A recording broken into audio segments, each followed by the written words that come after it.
In July 1847, Wuthering Heights and Anne's novel, Agnes Grey, were accepted for publication. But there were delays. Charlotte's first novel was rejected. Undeterred, she wrote another. Its name was Jane Eyre, and it would cause a sensation. Jane Eyre is the story of a plucky governess who is very much like its author, Charlotte Bronte. Jane is on the verge of marrying the handsome, charismatic Lord Rochester when she finds he already has a wife, insane and locked in the attic. Marriage cannot go on. It was a transformation of Charlotte's obsession. Monsieur Heger made into English nobility, and his inconvenient wife turned into a lunatic. I hate you! I hate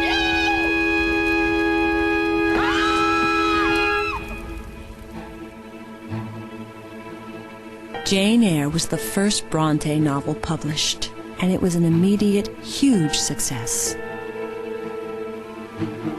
Emily's publisher took advantage of the notoriety and rushed Wuthering Heights into print. Confusion reigned in the gossipy world of English literature. Who were the mysterious Bells? Emily hated the controversy, the threat to her privacy. Then came the reviews. Emily read every single one, and they were scathing. Wuthering Heights is a disagreeable story. The whole tone of the book smacks of lowness. How a human being could have attempted such a book without committing suicide is a mystery. The critics didn't like the amorality of the whole novel, because unlike every other novel that was being written at the time, including Charlotte and Anne's, Wuthering Heights is totally amoral. There is never any punishment for anything that anybody's done. Read now, Emily's lack of judgment on her character seems modern. The ending of Wuthering Heights is even optimistic. Not until you read it through. Young Catherine's husband has died. She has begun to teach Hareton, her other cousin, to read. Does not speak against truth. Love blossoms. From all the pain, there is finally joy. Against vulgar opinions. If there was hope at Wuthering Heights, there was little now at the parsonage. Branwell drew himself being hung, and alcohol was taking over. He sent a desperate note to an old friend. Dear John, I shall feel very much obliged to you if you can contrive to get me 5 pence worth of gin in a proper measure. I could perhaps take it from you at the lane top. I anxiously ask the favour because I know the good it will do me.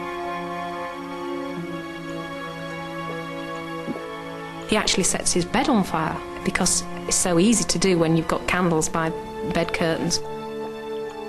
And he was drunk, so he knocked his candle over and set his bed alight. And it was Emily, ever the practical Emily, who came along and threw a jug of water over it and put it out.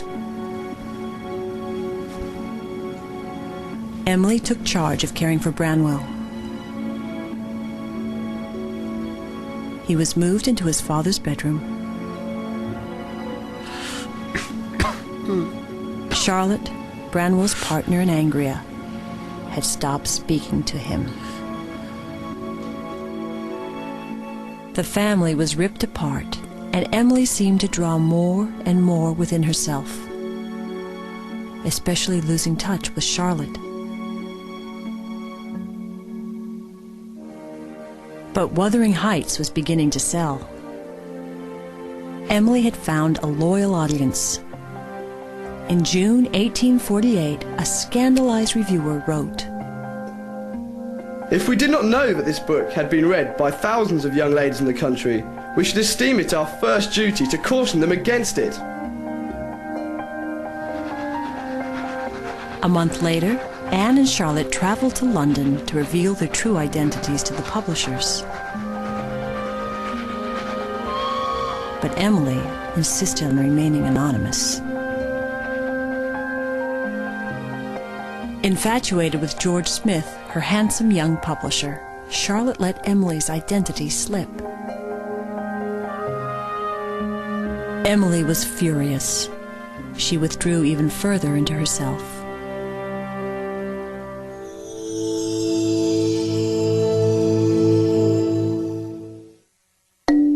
The future predicted.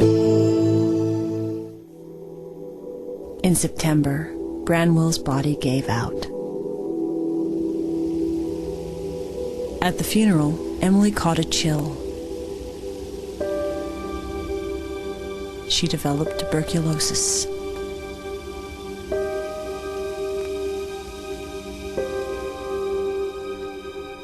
Emily insisted on living her life as usual. Charlotte was in despair. She is a real stoic in illness. She neither seeks nor will accept sympathy.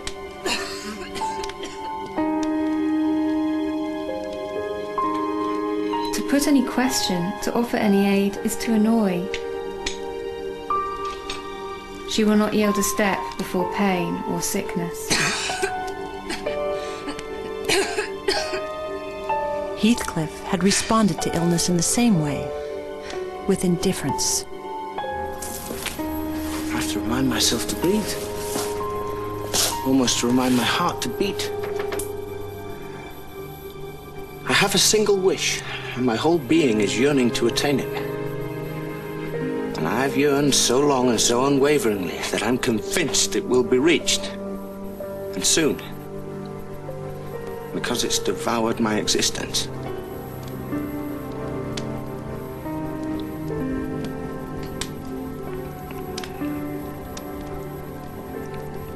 Oh God, it is a long fight, and I wish it was over.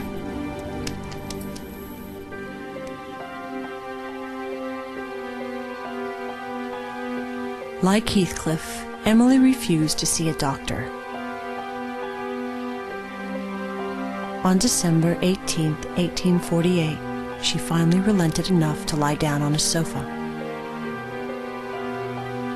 Her last audible words were, "If you'll send for a doctor, I'll see him now."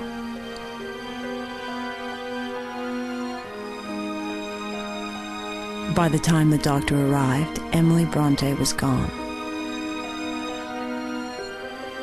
In Heathcliff's death, Emily had anticipated her own.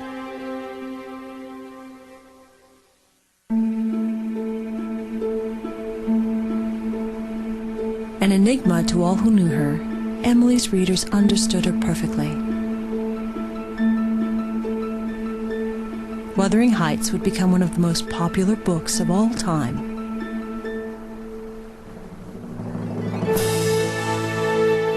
In 1939, a movie version turned a relative unknown, Laurence Olivier, into a star.